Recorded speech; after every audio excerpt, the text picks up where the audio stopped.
place to be is living free in Tennessee.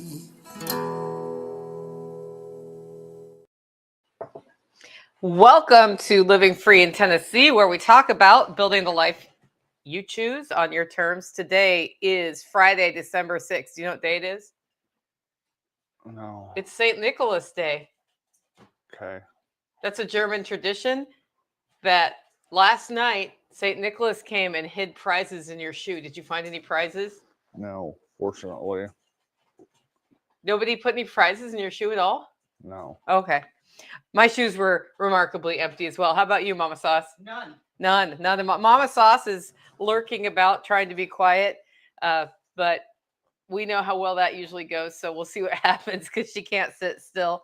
So that's going on in the background, and that's because we are getting ready to go to the Special Operations Equipment Compound Party, which is tomorrow from like 12 until ? And they've got all sorts of cool stuff happening there. I think a hobby horse race. They've got some range time. They've got some rap performers in the evening. They've got food trucks. They've got overland vehicles, all sorts of different things going on. So we're heading out tonight to get ready to have a Holler roast booth there. We'll be serving coffee, sipping chocolate, and some other things. And Tactical has left the building, with a concerned look on his face while on the phone. So that probably means somebody needed help. Oh, goat. There's a goat on my roof. Is there literally a goat on my roof? No, probably just a goat out. Oh, okay. So the goat's been getting out. That'll be on today's show. Anyway, so we're heading out that way, and I'm super excited about it because I'm not coordinating this event. So I get to go have fun, and we have created a Holler roast cocktail, so that's kind of fun too. Now, guys, in the live stream, if you've got questions about the Homestead or anything else, just throw them in the comments. I'll do my best to see them. I was trying to stream to Noster, and for the second time, Zapstream has failed. So I'm going to have to go over to Zapstream and figure out why my streams are failing. I have plenty of sats over there to stream. So if you're used to seeing me on Noster and you came over here to see what's up, that's what's up. That's why I didn't tweet out that we were live. Anyway, I want to thank our two show sponsors today before we get too much further. The first one is Discount Mylar Bags. Discount Mylar Bags does just that. They source Mylar bags and other food preservation items in bulk and pass on the savings to you. Tennessee-based company, really great guy. Toby runs the company, and his wife is awesome too. That's why I know him is his wife. But they have been supporting this podcast since before the podcast even had sponsorship of any kind. Check them out at discountmylarbags.com. And there is a discount code if you are a member. So just remember, log in and get your discount code. Second sponsor of today's show is agoristaxadvice.com. And Matthew Sursley from Agorist Tax Advice. First of all, if you're not on his email list, you should go over and figure out how to get on his email list because he's been sending all sorts of helpful information about what needs to happen at this time of year, including information about that new filing that the federal government wants all businesses to do, or you're going to get a $500 fine per day or whatever if you don't do it. It's actually not that hard to fill out, but they just had a judge ordered a stay on that deadline. So he sends an email about his thoughts about that. You can check it out at agoristaxadvice.com. But also what he does is he works with folks to analyze their finances and suggest business structures where you can optimize the tax code. Thank you for closing that door all the way. It just got really cold in here because the door was just left open for about 5 minutes. Anyway, so I might have to go get a jacket while Tactical talks to you. The fire works great, except for when the door is open. Anyway, back to Matthew. So he's very good at that. And I've worked with him. And it not only brings the benefit of figuring out how to optimize your tax write-offs and document things correctly and think about how you're structured, but also it makes you more aware of where your business finances are, which helps make better decisions long-term. So that's been like the unexpected side benefit. Check it out, agoristaxadvice.com. Happy St. Nicholas Day to you, Beth Emily. Skane's girl is in the house, and DFW is here. Remember DFW? Yeah. Yeah. Tactical's like never on Zello anymore. That's actually true. Was there a goat on my roof? No, there was smoke-filled roasting shack. Well, what happened? The fan wasn't on. Did she think it was on fire? I don't know, but all the smoke came out through the cooling tray. Yep, And that's what happens. so, yeah, I was like looking to see if. Did you just see the smoke and go running out, or did she call you? No, she actually called me. Okay, cool. So when somebody calls you that's literally 17 yards away, You just walk out the door you just on go. spec? Okay. I was wondering, you had a concerned look on your face. Yeah, that was like, yeah. She could have just walked in here, but she called instead. So I was like, that's probably important. Yeah, she's probably like, where's the smoke detector? You know, one of the biggest things that happens to roasteries is fire. And we all know why, right? Well, I mean, it's very clearly smoke, like coffee smoke, not yeah. fire smoke, which there is a difference. Yeah. So, cool. I bet she's got all the doors open to air that out. It actually aired out pretty quick. Yeah. Well, I mean, that's why that fans are. I do need to pull apart all the ductwork. So you guys are going to get like the live and in-person chatty version of Nicole and Tactical today with the occasional jump in from Mama Sauce. Anyway, what we're going to talk about today, I asked Tactical what he wanted to put in the show notes, and he had only one answer for today. So I had to make up everything else we're going to talk about pretty much, right? Mostly. I said, hey, what do you want to talk about? What'd you say? Cold. Cold. I was like, well, that'll take 2 seconds of the show. What else do you want to talk about? He's like, I don't know. I'm too cold to think about it. I've barely been outside today and my hands are already numb. Yeah. What kind of gloves have you been wearing out there? This morning I haven't been wearing gloves because it's literally walk from here to the cabin or walk from the cabin to the rabbits, dump some water in there and walk back. If only there was a handy piece of clothing that would help keep your hands warm on a 16-degree morning. I've tried numerous pairs of gloves and most of them suck. Ski gloves work pretty well. There's also the aspect of I can't do 90% of what I need to do with ski gloves on. Okay. Anyway, so it's cold. And the way the cold happened this year is we had an unseasonably warm fall.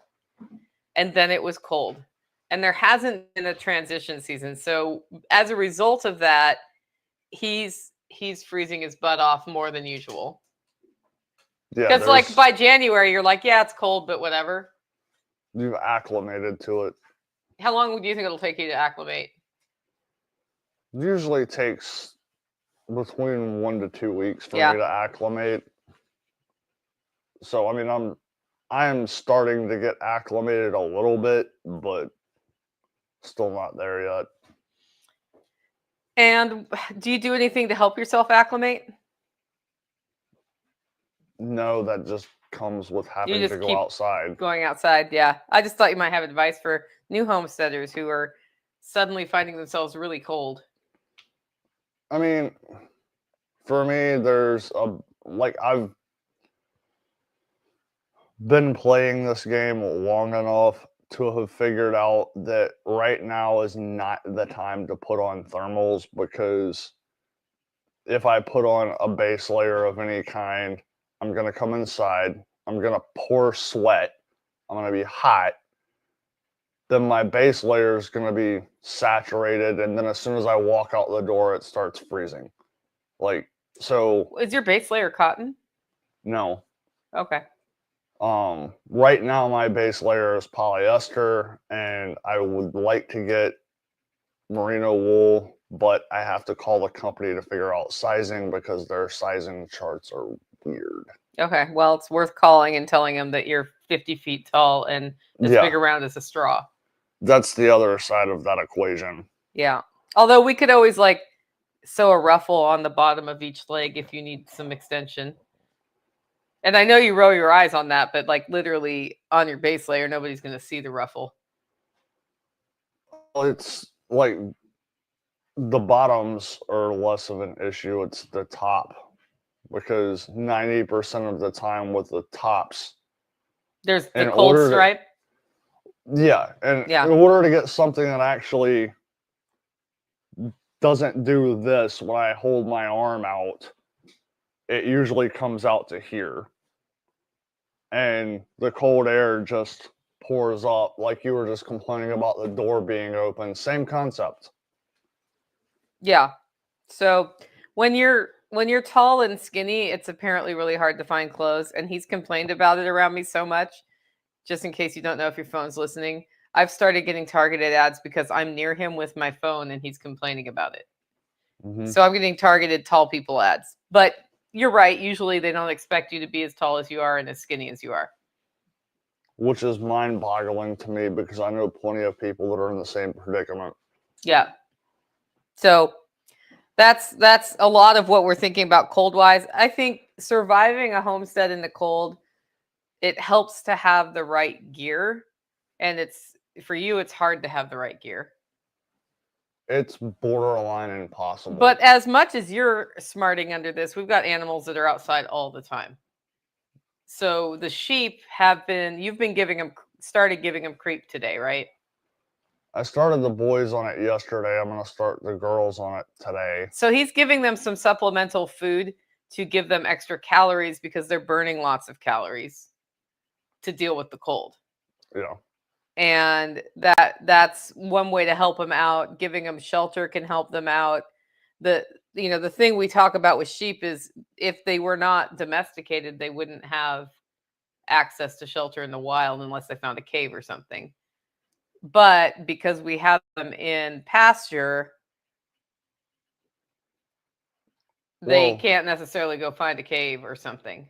And that's part of it is I always say the truth lies somewhere in the middle. Mm-hmm. Some people are like, there's no shelter in nature, or you have to have a barn. Well, the way I run my paddocks, they always have access to a tree line. It's part of my equation when I set my paddocks up is because summertime it's shade, wintertime it's a windbreak. And so the paddock they were on 2 weeks ago, they were up there one winter, and there's this long strip of trees that's like 10 to 15 feet deep, and every time I would go up there, they were in the tree line. Okay. That's where they were hanging out. And so, no, I'm not providing them shelter as in some man-made structure, but I am providing them something. And then when it gets really cold, we bring them down the hill into the barn. Yeah, and if it's usually in January, we get a week where it doesn't come above freezing, so I try not to put them in the barn to save that for that time of year so that when that hits, they can go in there if they want to. So how happy are you that the chickens are gone? I am happy that the chickens are gone. They were probably the least amount of work, but it's still one less thing to be concerned with. Morning, Sarah. Sarah's here. Cece's also here. Yep. Yeah, so I said, I think a week or two ago that they needed to move out because we're simplifying some things here while we decide how to restructure the homestead to be more efficient. And the easy thing to get rid of are the chickens. The goats are potentially moving in with the Eversoles in a month or two. But if somebody else wants the goats, they should tell me. And there was not just a goat on my roof, just for the record. I actually think if she were to get out, I don't know that she can get on the roof anymore. Oh, no, she straight up can because I almost watched her do it. Oh, really? She was heading in that general direction. Okay. Right over there. Yeah, it's that corner back there that she uses. She used to go this way. One time she jumped off the front of the roof that way. Like I drove up and she jumped off the tall part of the roof and then limped. And I'm like, great. I've had this goat for like a month and she just broke her leg. And then she shook it off and went on with life. Yeah. She was fine. She was just really happy to see me when I drove up. Like a dog. Not like a dog. She's not happy to see you, but she's happy to see me. Yesterday, you were so mad at her that I walked up there to intervene because you were so loudly mad at her. And I know that when we yell at goats like this, they don't tend to want to be around us. And she was like looking at you like, what is going on? And she stayed away from the fence. She also stayed away from you. And then you walked away and I went up to pet her. And she's like, I'm not sure I should let you pet me because you might yell at me too. And then she let me pet her. So the goat's been getting out. And the reason the goat's been getting out is he ripped the fencing out up at the goat pasture, rerouted the line, and there's this much space under the fence to the ground that he wants to build up with soil. And to keep them out of there, he has logs piled up and an electric fence. But she's figured out if she can find a hole, she can go under the electric fence and get out and wander around the yard snacking on whatever she wants. Yeah, she literally used the electric fence as a back scratcher yesterday. Yeah. Well, she's got a lot of fur on because it's cold. Oh, that's another thing on my list to do today is go check on that electric fence. Make sure it's really working. Yeah. Yeah. So that's been happening a lot. And she's been out about 3 times a day for the last few days. Yeah. Hopefully I actually got that section blocked. Well, he was like throwing logs yesterday. He was so mad. Throwing logs at the fence. I would have filmed it, but I thought you might be mad if I filmed you that mad. I was not happy about being wedged in between a tree and an electric fence trying to hammer a T-post into a rock. Did you get shocked? No. See, if he'd gotten shocked, the level of fury would have gone yeah. up by about 10 times. Yeah. Yep. I haven't seen you lose it like that in a couple months.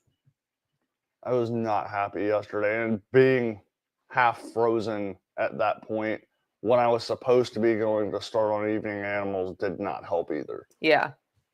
So that goes back to the only thing you care about right now is it's cold. Pretty much. Yeah. Clover, on the other hand, was really enjoying eating cedar trees yesterday. So I may throw some branches in there next week for them. They do like cedar. And cedar is some of the forage that's like goat forage that's around right now that they are into. So if there's any cedar areas you want to clear, we could tether them out. There's a whole cedar tree over there that needs to come down. Yeah. Well, if you bring the whole tree down, they won't eat the whole thing because they'll run out of capacity. Yeah. Plus, if we shock them with all one thing, that can also hurt them. But, she was out there like, hey, that's the way I caught her last time she was out. I just took a cedar branch and held it down and looked at her from across the yard until she was like, what's that? And then she came over and ate the cedar branch that I was holding down. And then I petted her a little bit and walked around with her. And then I grabbed her collar. So she didn't think like every time she comes over to me, all I do is grab her collar. But literally, that's what I'm doing. Well, first, you can't tell me that she doesn't know that she's not supposed to do what she's doing, because the first time I put her in yesterday, I didn't even have to touch her one time. She walked straight back to the gate and waited for me to open it. So she knew. So you've been staging feed this week. How does that work? How do you plan which feed goes where?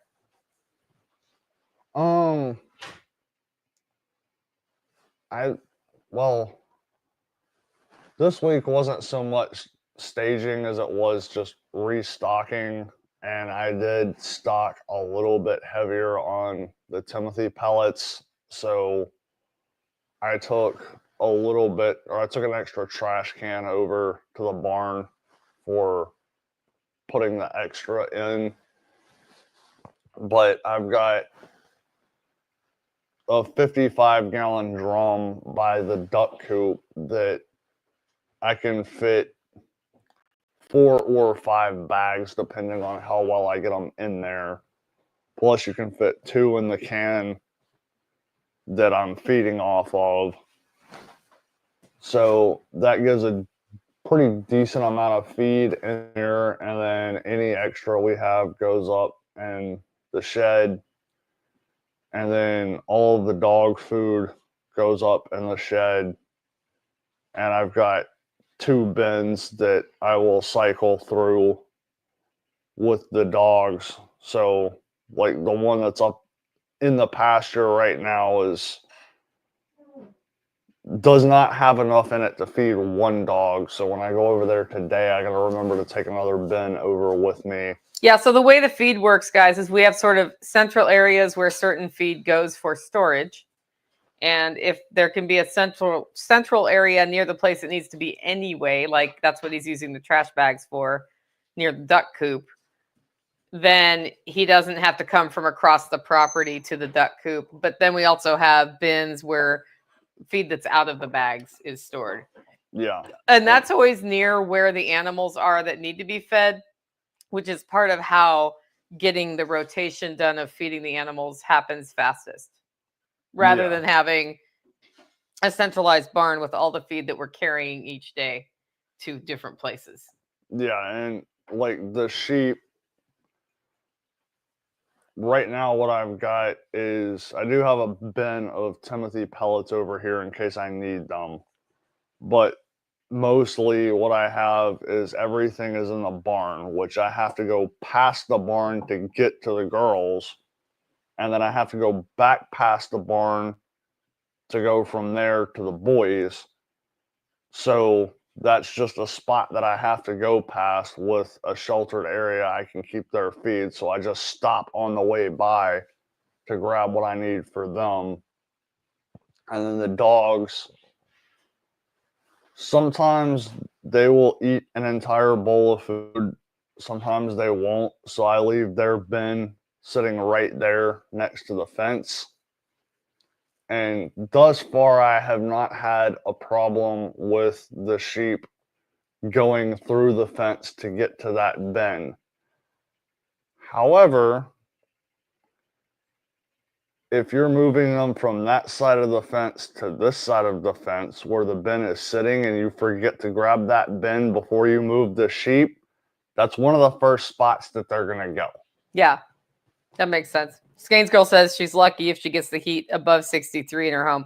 My house was pretty warm last night.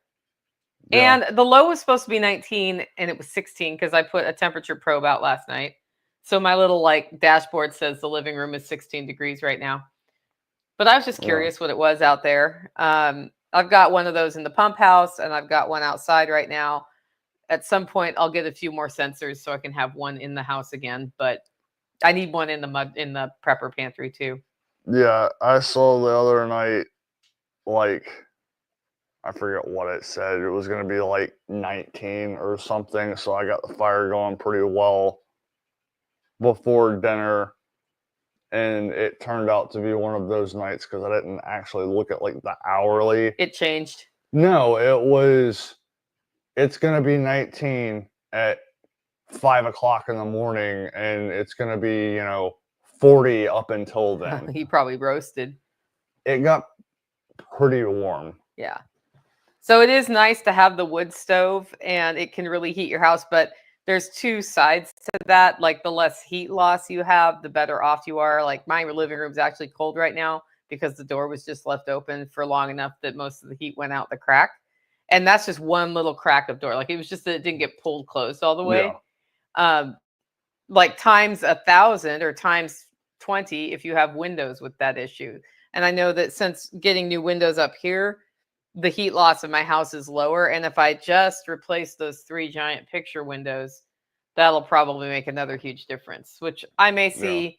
Yeah. I'll probably price that out next year. But so it's like there's two sides of it. There's the making of the heat and then there's the keeping of the heat. And as this house has gradually been improved, I'm keeping more heat here. Although this house has already been pretty good at keeping heat. But I had no idea how much was falling out the windows until I got the new little windows last year. Yeah, and that's also a situation where it's like if you're heating with wood, that's different than heating with electricity because wood, when it burns, consumes oxygen, and that has to come from somewhere, and it's going to come from outside somehow. Yeah. So when you have a ton of air gaps, it's literally going to suck more cold air into the house. Yeah. Can you grab that blue thing on the thing? So also this week, Mama Sauce has been in the house and she She has created a thing. Does anybody know what this is? It's a knitted item. Do you know what it is? Yeah. Because you've seen it on. It's got a Kind nice of. neck here and some leg holes. She made a sweater for Chestnut. Chestnut's going to need the sweater later today. Anyway, Chestnut now has heard her name is coming over. So we have a dog sweater. Come here, Chestnut. Come here. Sit. This dog, you can just see her head right now. Really short hair. She comes out in the morning, pees, and then it's like, let me in, let me in, let me in. So that might allow her. So we'll probably put a sweater on her today and see what she thinks about it. But that's the sweater that got made. Also, it's all about dealing with the cold right now over here. My garlic is still not planted. I need a bed for it. And the bed is closer to being done, but not quite done. I was originally going to put it up behind where the garden used to be, but I'm actually not sure where that garden is going to be, where the building is going to be built or when it's going to be built. So I decided to put it in my garden beds, and we'll just see.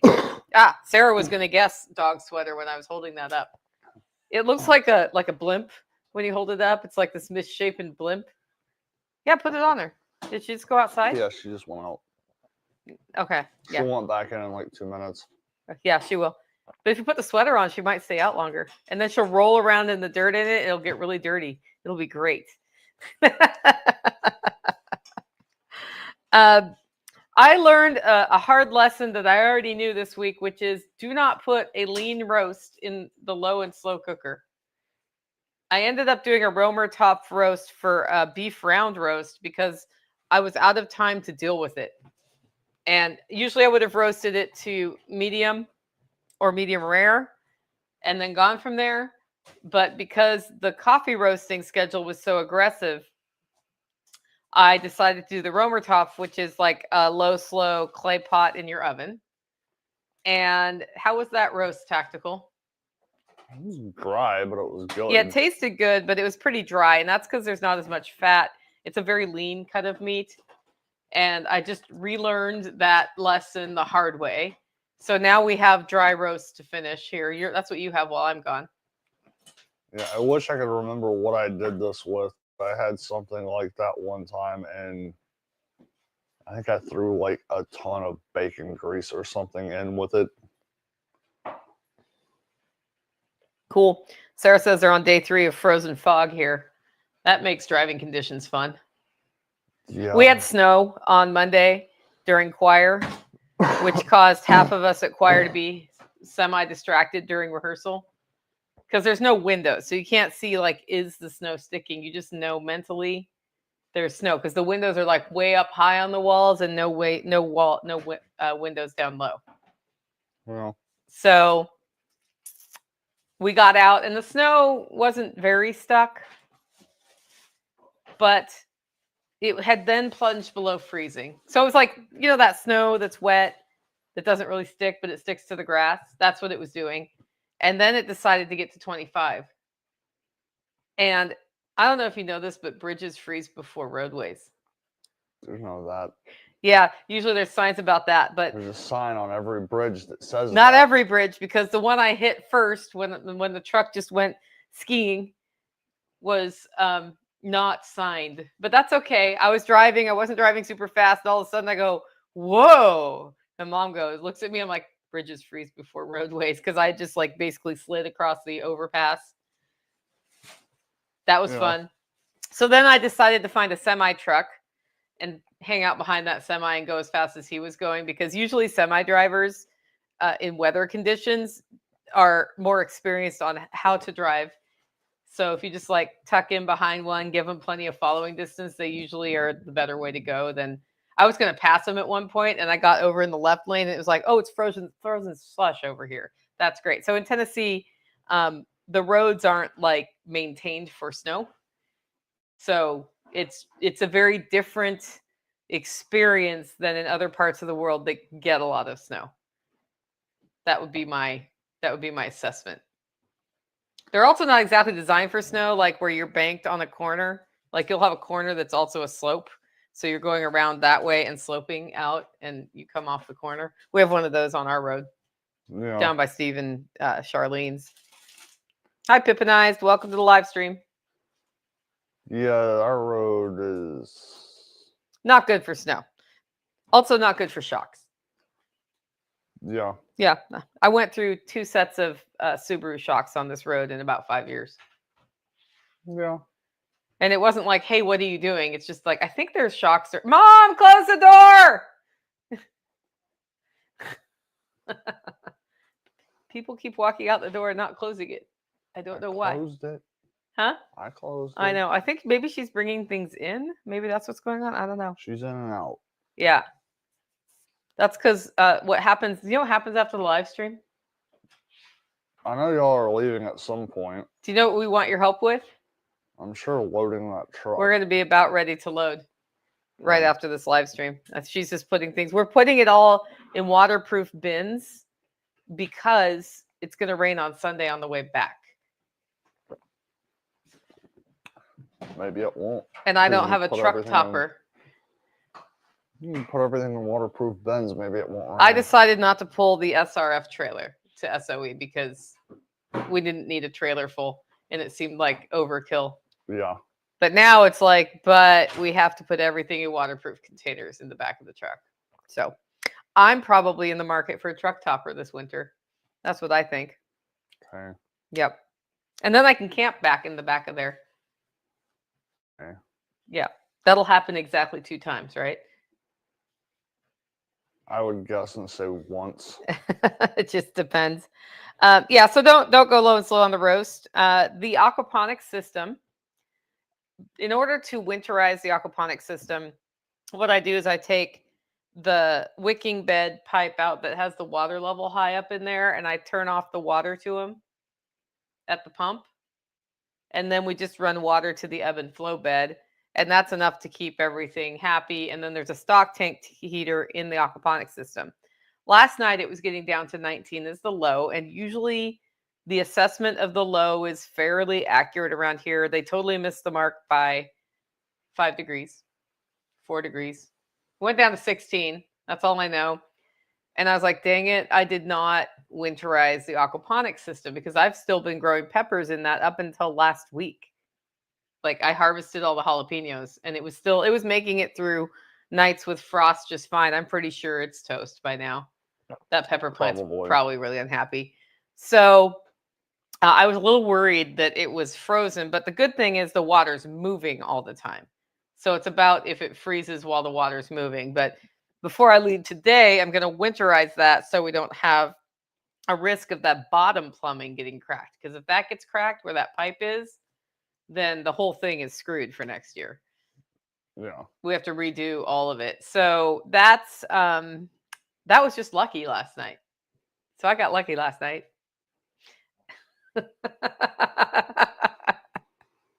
Very happy about that. The chard, however, the Swiss chard in my garden bed is doing great, and we've had a couple meals a week off of that, and that's just one raised bed that's 4 feet by 8 feet. It's not even totally filled with chard. It's half filled with chard. And what I've been doing is I have plastic over it, which has kept it well enough in the freeze to go. So we'll see how it is when I get back. I'm actually not even going to move the plastic before I leave because of the Freezy McFreeze faces that we're having tonight. It's going to get even colder tonight. Okay. And I dripped the water system here last night. Did you? No. Okay. I didn't have anything freeze in the house.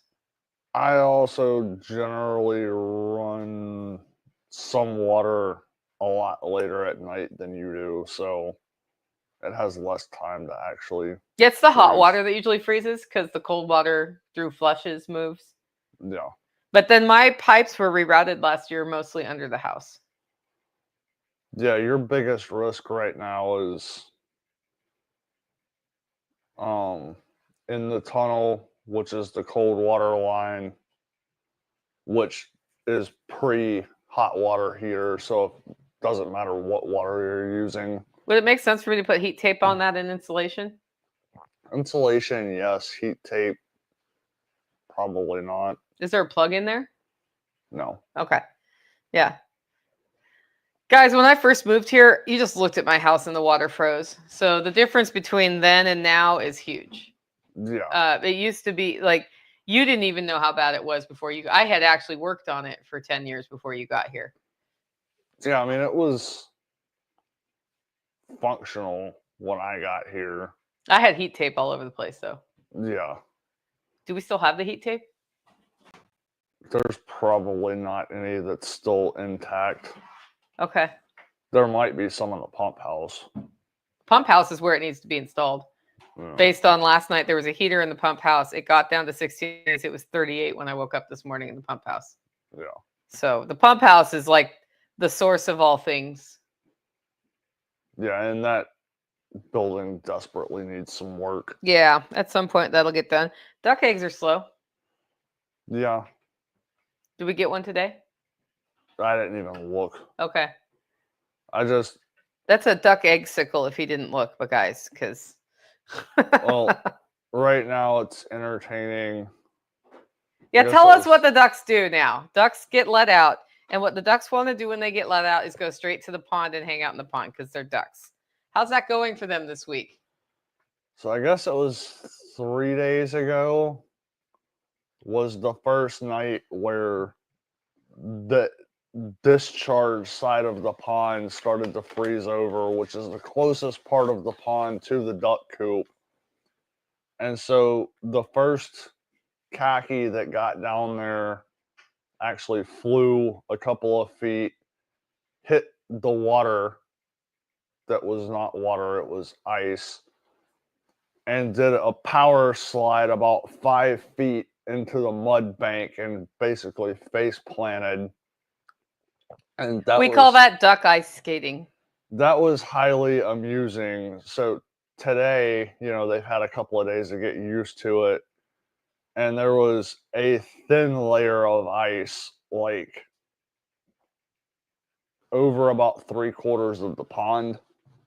And when I say thin layer, it's thick enough that the weight of a duck won't break it. So they all went down, hit the ice, and then tried desperately to clamber across this sheet of ice in the direction of where the spring comes out, because that's where it's not frozen.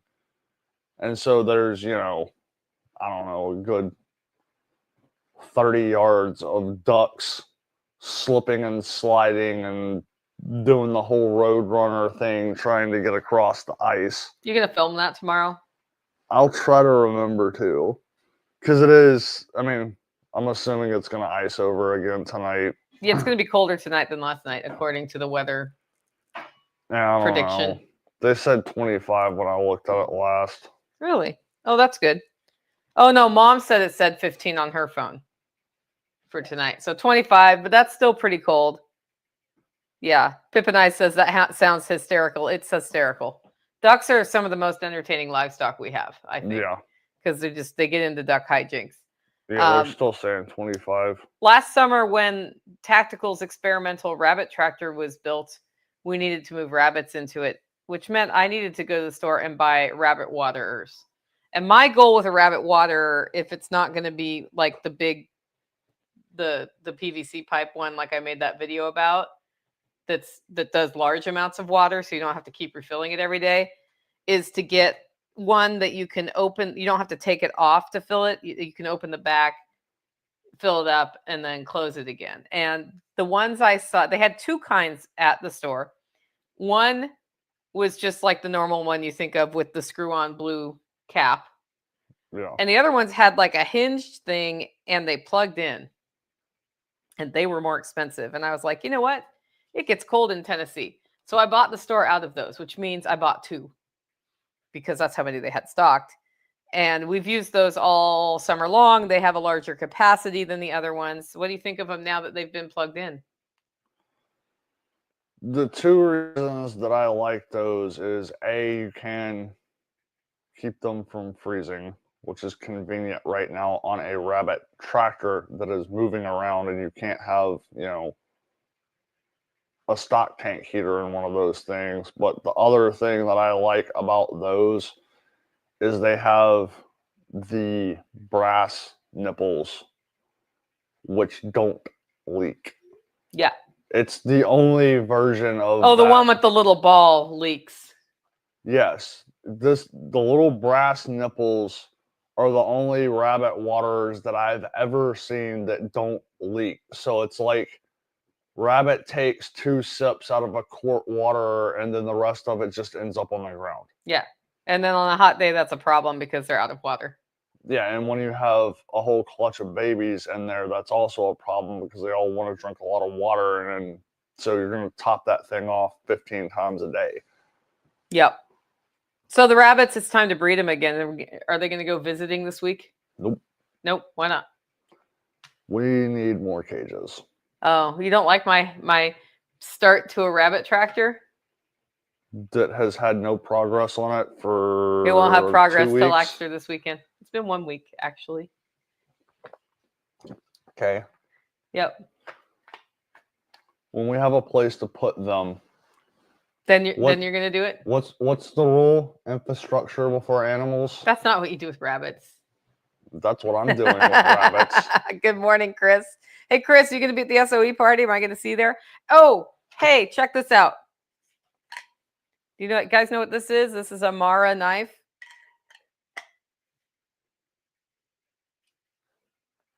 Okay. I've heard of them. That says something. Yep. Well, this one has engraving on it that says the Great American Preparedness Tour. And oh, good. I'll see you this weekend, Chris. And if you have gotten the tokens from all 3 shows from the Great American Preparedness Tour, you will be mailed one of these for free if you can prove it to us that you have it. If you have them, what you need to do is get a picture of them and fill out the form at greatamericanpreparednesstour.com. And then you'll be entered. And we are accepting these submissions until about the 12th of December, I believe.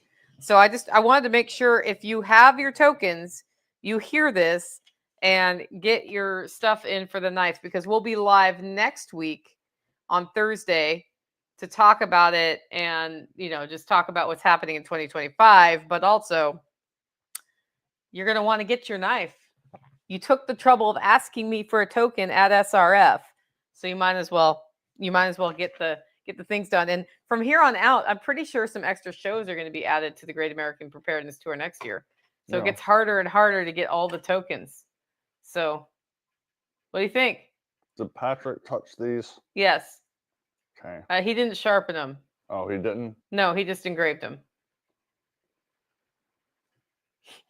He believed me and put his thumb over the sharp part of the blade. He can confirm Patrick did not sharpen that knife. Yeah. Otherwise, I'd be he would be bleeding all right over now. the place. Yeah, exactly. Okay, That's so why I thought I remember. interestingly enough, the next item on my list was that the rabbit tractor is not done. I have it sort of roughed in, and then somebody moved it and broke one of the things. And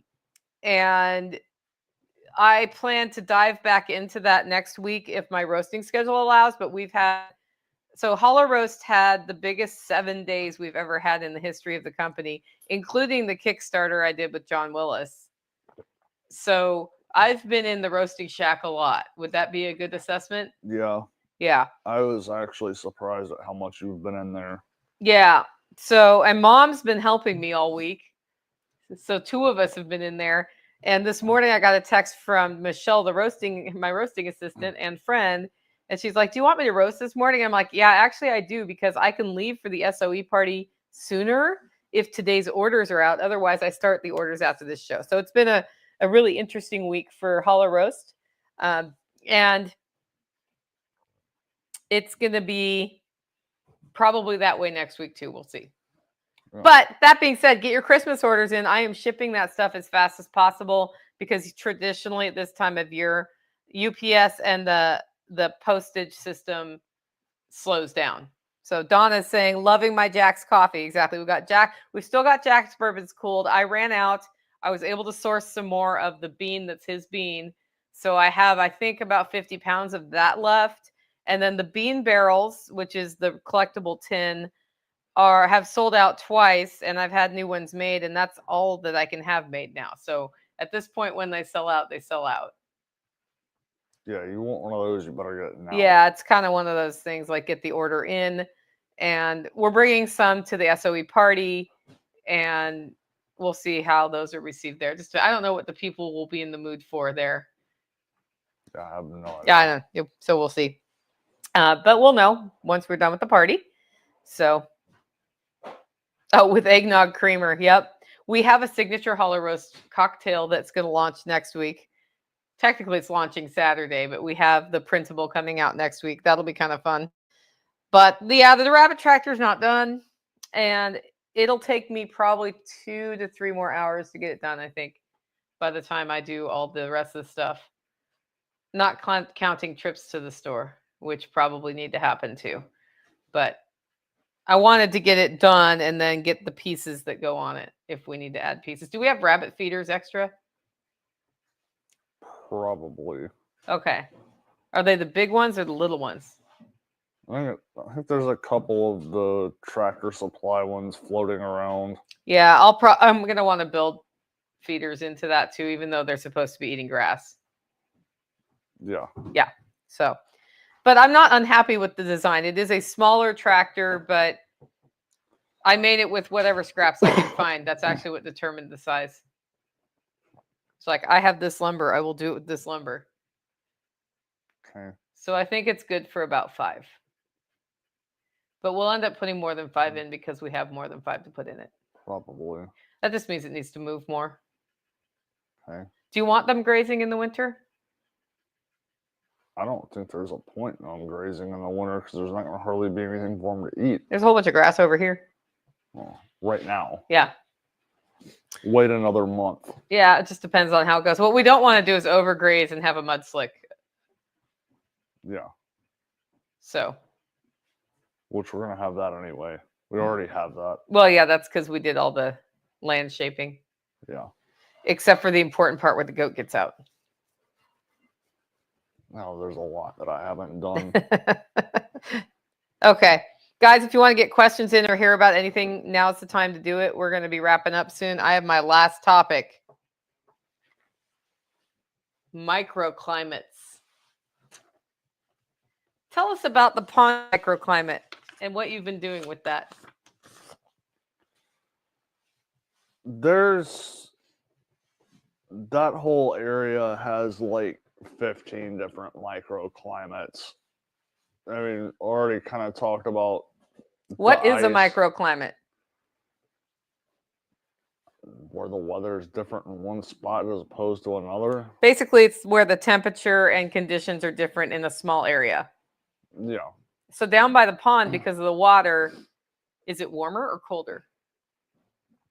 It's generally, like right now, this time of year, it's generally going to be warmer over where the spring comes out. And then, like, the whole area right there is a south-facing hill. And I opened up the trees to let a lot more sunlight in there. And there's a lot of large rocks that are exposed that have been soaking up heat from the sun. So a lot of the plants going up that hill basically survived up until last night, which is a lot longer than anything else on the property. Yeah, and in the summer, it's actually a little cooler down there because of the water flow. Yeah. So in the summertime, it'll definitely be a little bit cooler down there. And then like last night, I walked over there and a couple of the plants at the top of the hill were like, yeah, we're done. We're done for the year. Bye. I have not been back down to the bottom at the water's edge to see what everything looks like down there, but I would imagine that there's probably still a couple of things closer to the water that are still alive. I just haven't been down there to check yet. Yeah, so later today, when it's a little bit warmer out, he's going to check and see if the oregano made it through this latest freeze, because oregano typically does not make it through this level of freeze.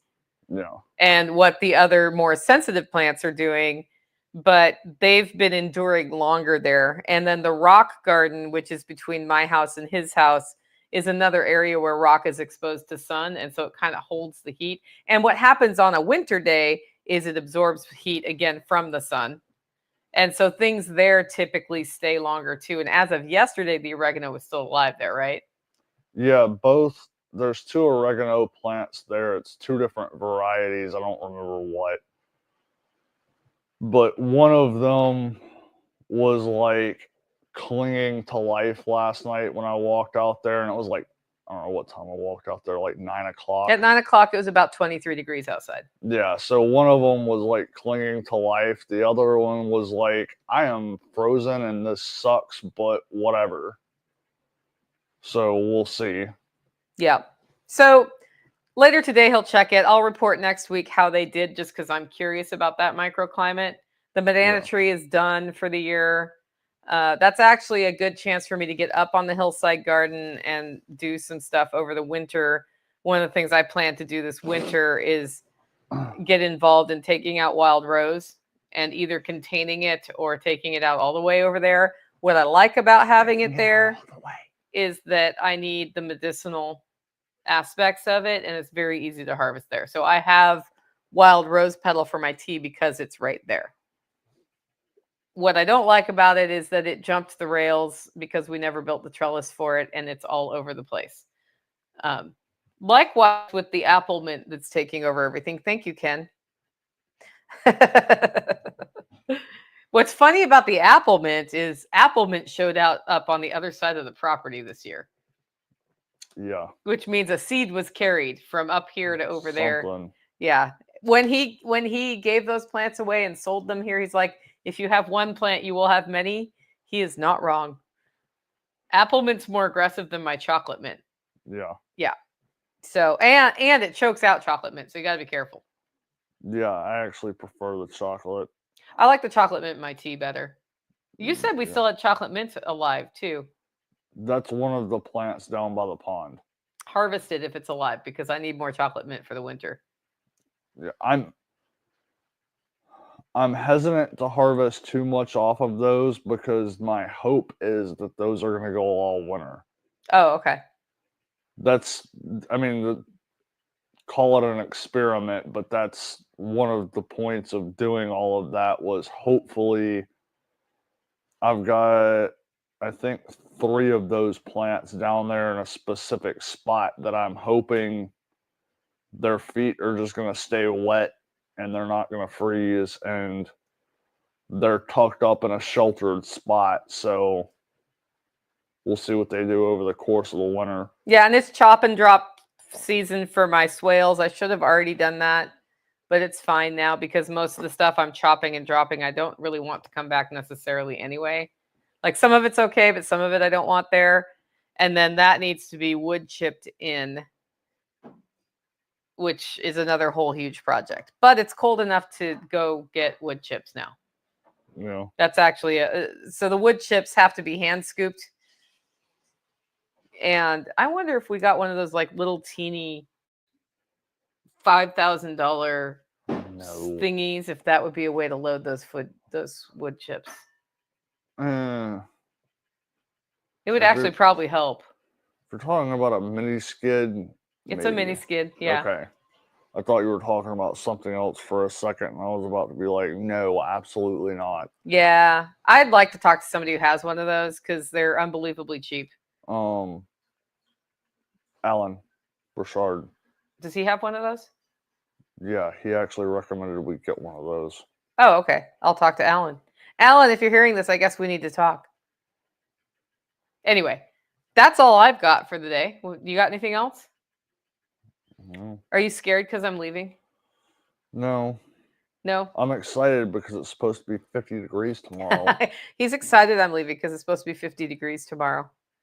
Anyway, if you like the show and want to support the work we're doing here, you can do it in 2 ways. 1, get your coffee at hollerroast.com. I love being as busy as I've been this week on that. So just keep it coming. And 2, consider becoming a member at livingfreeintennessee.com. Also, if you've gotten your tokens from the 3 tours, that is Midwest Preparedness Project, Kentucky Sustainable Living, and the Self-Reliance Festival, go to the Great American Preparedness Tour website, fill out the form to get your free Christmas knife. Our Christmas show is next week, and I'll see you then. Actually, I'll probably see you Monday. Oh, Chris has one too. You will not be disappointed by getting a mini skid steer. Okay, Chris, let's talk at the SOE party about that. So that's hopeful to know. Yeah. Anyway, that's how you support the show. With that, guys, go out, make it a great week.